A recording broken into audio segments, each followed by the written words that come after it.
স্বাভাবিক হতে শুরু করেছে বান্দরবনের পরিস্থিতি। পাড়ায় ফিরতে শুরু করেছে পালিয়ে থাকা পাহাড়িরা।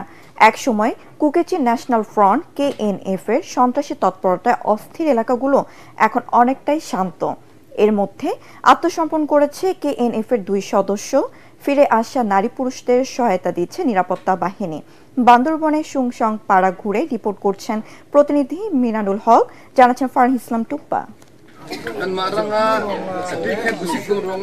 2022 থেকে বান্দরবান ও রাঙ্গামাটি জেলার 9টি উপজেলায় নিজেদের আধিপত্য বিস্তারে কর্মকাণ্ড চালিয়ে আসছিল পার্বত্য চট্টগ্রামের সশস্ত্র গোষ্ঠী কুকি চীন ন্যাশনাল ফ্রন্ট KNF।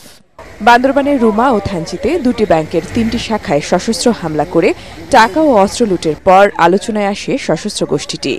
গত 2 বছরে KNF এর সঙ্গে নিরাপত্তা বাহিনীর সংঘর্ষে 5 সেনাসহ অন্তত 25 জন নিহত হয়। গ্রেপ্তার হয় KNF এর 1.5 শতাধিক সদস্য। এসব অস্থিরতায় রুমা ও রোয়াংছড়ির 20টির বেশি পাড়া থেকে পালিয়ে যায় লোকজন। তবে নিরাপত্তা বাহিনীর অভিযান ও স্থানীয়দের উদ্যোগে পরিস্থিতি এখন অনেকটাই শান্ত। আগে লোকজন ছিল না, এখন আজকে এই যে সুংসং পাড়াতে আমি নিজে আছি, সবাই এখন পরিস্থিতি ভালো হয়ে সবাই ফিরে আসছে। নিজ নিজ বাসায় আমরা থাকতে পারছি। তারপরে আমরা নিজের জুম পুরস্কার করতে পারছি।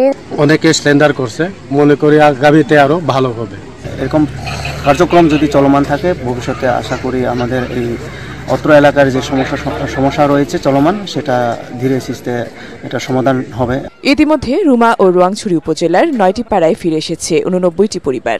বিভিন্ন গ্রামে আটকের ভয় যারা পালিয়েছিল জঙ্গলে, তারাও কিন্তু ফিরে এসেছে। যারা এলাকায় ফিরে আসছে ও আত্মসমর্পণ করছে তাদের নানাভাবে সহায়তা দেওয়া হচ্ছে বলে জানিয়েছে নিরাপত্তা বাহিনী।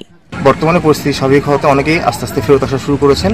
এটাকে আমরা সাধুবাদ জানাই। আমরা সুন্দরভাবে এলাকার নিরাপত্তা নিশ্চিত করব এবং আপনারাও সুন্দরভাবে এখানে বসবাস করবেন। নতুন করে কেউ যেন সন্ত্রাসী না জড়ায় সেদিকেও সতর্ক দৃষ্টি রাখা হচ্ছে বলে জানায় প্রশাসন।